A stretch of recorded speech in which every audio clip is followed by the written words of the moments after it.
Case 4. Painting and Sculpting.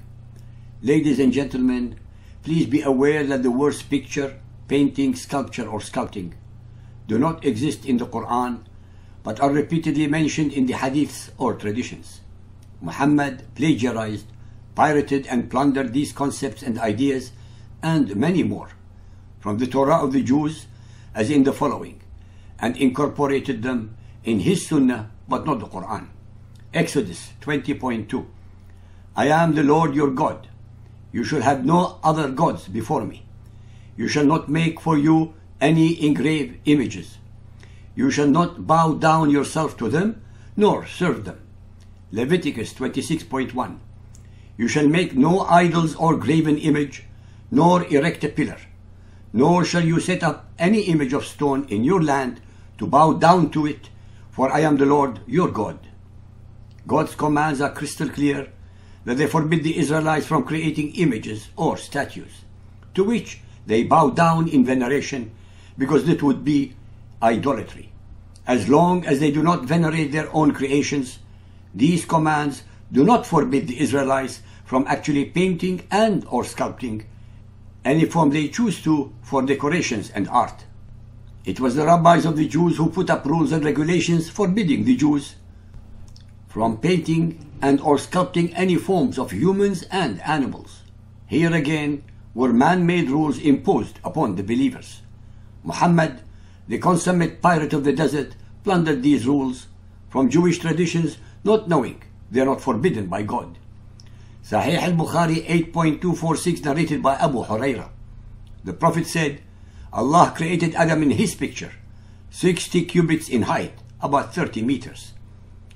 The all-knowledgeable Muhammad, the supreme genius of Muhammadan Islam, asserts that Adam was at least 90 feet in height in the image of Allah. The Muhammadan exegetes, to cover up or explain away such an absurd and impossible height, tell us that later generations of his descendants became shorter and shorter until they arrived to the current height. If this were true, one would expect to find thousands of remains of gigantic people. These remains would not only be of skeletons, but should also include tools they used, weapons, artwork, remains of buildings, etc. Furthermore, these findings should show a definite difference in size of people living, let us say, 7000 BC, 3000 BC, and 1000 AD. Since there must have been many such people, archaeologists should have had no problem finding plenty of remains of people that were 80 feet, 60 feet, 40 feet, and 20 feet tall. Where are they? Are there any such findings at all? As far as I know, there is not a single archaeological or biological support for Muhammad's teaching about the changing height of human beings over recorded history.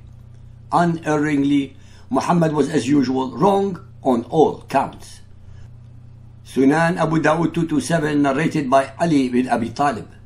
Muhammad said, angels do not enter the house where there is a picture, a dog, or a person who is sexually defiled. As I mentioned before, these ideas do not appear in the Quran. Most of the following stories exist only in the traditions. Sahih al-Bukhari 5.235, narrated by Aisha.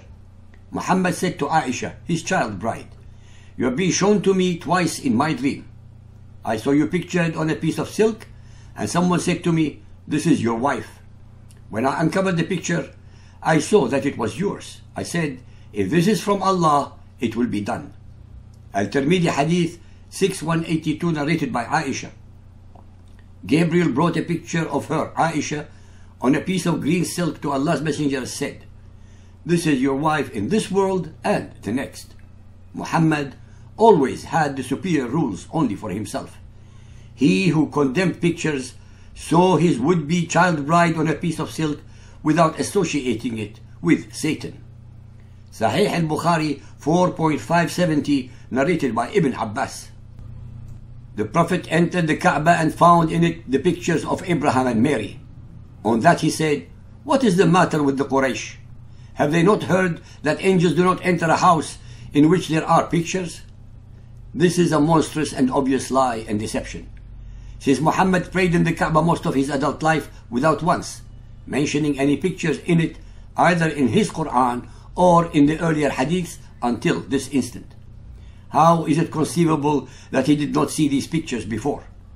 In fact, Muhammad, the alleged believer in the one and only Allah, prayed all his adult life in the Kaaba with the polytheists while it was a house of idolatry harboring 360 stone gods and goddesses. Case 5. Music, dancing and bells.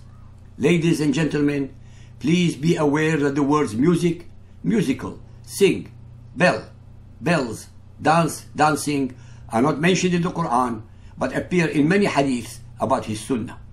The word singing appears only once in Al-Zummar 39.75. Sahih Muslim Hadith 5277 narrated by Abu Hurairah. Allah's Messenger said, angels do not accompany the travelers who have with them a dog or a bell. Sahih Muslim Hadith 5279 narrated by Abu Hurairah. Allah's Messenger said, the bell is the musical instrument of the Satan. Sahih al-Bukhari Hadith 1.2 narrated by Aisha. Al-Harith bin Hisham asked Allah's Apostle, O Allah's Apostle, how is the divine inspiration revealed to you?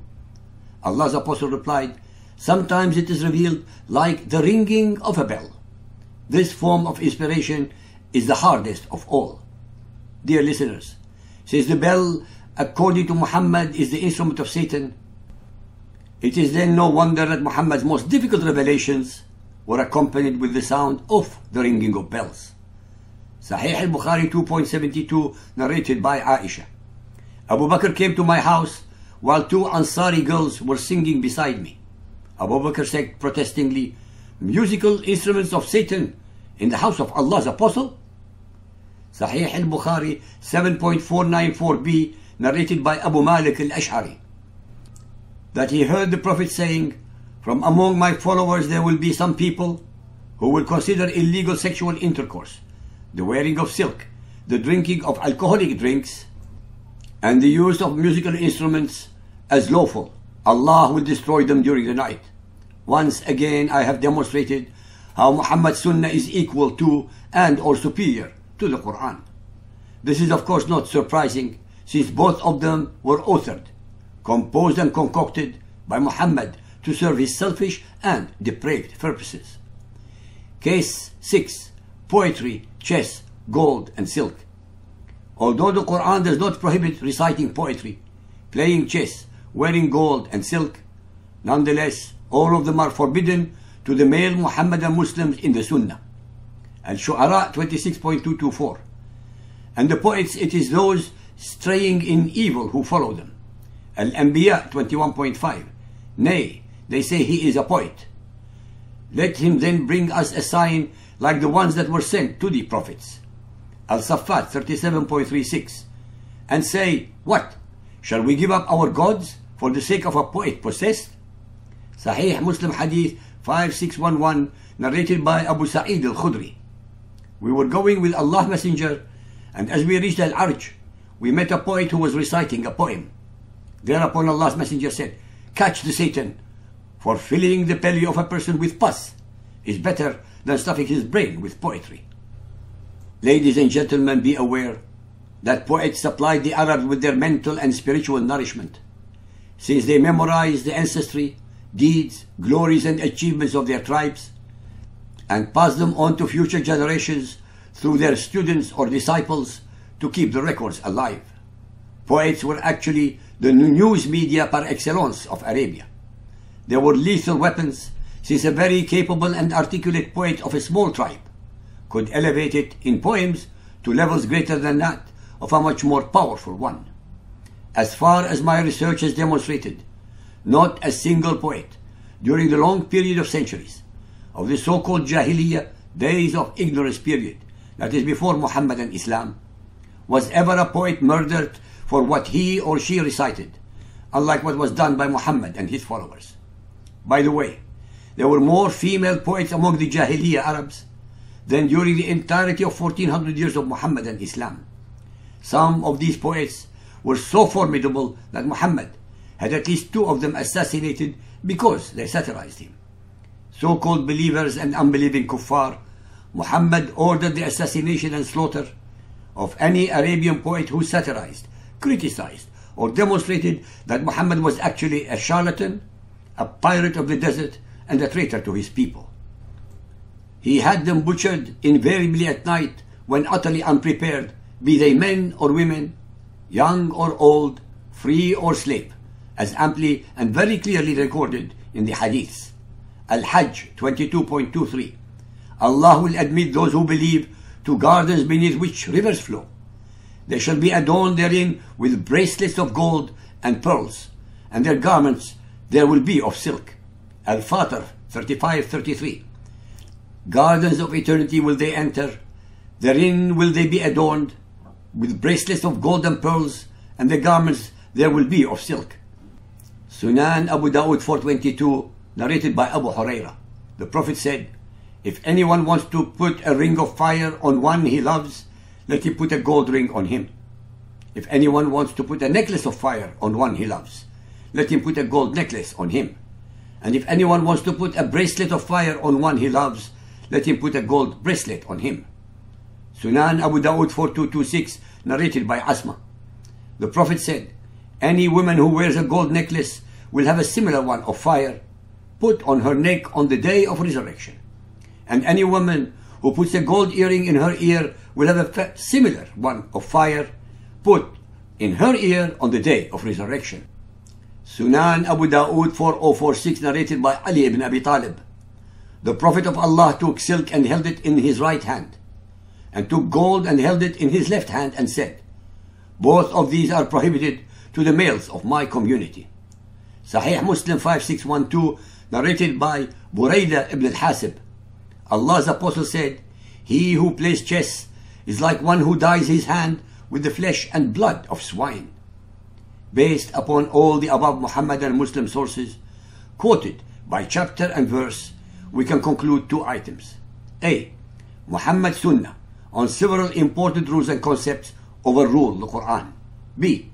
It is not anymore a wonder to understand why many of Muhammad's male followers would rather die slaughtering defenseless, unbelieving kuffar civilians than live such a desolate, joyless and unhappy life. After all, Muhammad promises them eternal, sexual, sensual and carnal pleasures in his whorehouse version of paradise, being regaled by every single item they were prohibited from in life. This should not be strange to those who have read Muhammad's Quran, because it contains absolutely no joy or happiness, but is full to the brim with hate, war, pain, torture, hell, damnation, discrimination, racism, unhappiness, submission, misery, and stupidity. As I have demonstrated in over 780 unchallengeable chapters on my website of inthenameofallah.org, and my 285 video audios on my blog, that Muhammad's Quran is, to put it in a nutshell, a hate-mongering, war-mongering, racist and misogynist scripture, and hence utterly ungodly. All of the above can be accessed by simply Googling Al-Rasuli.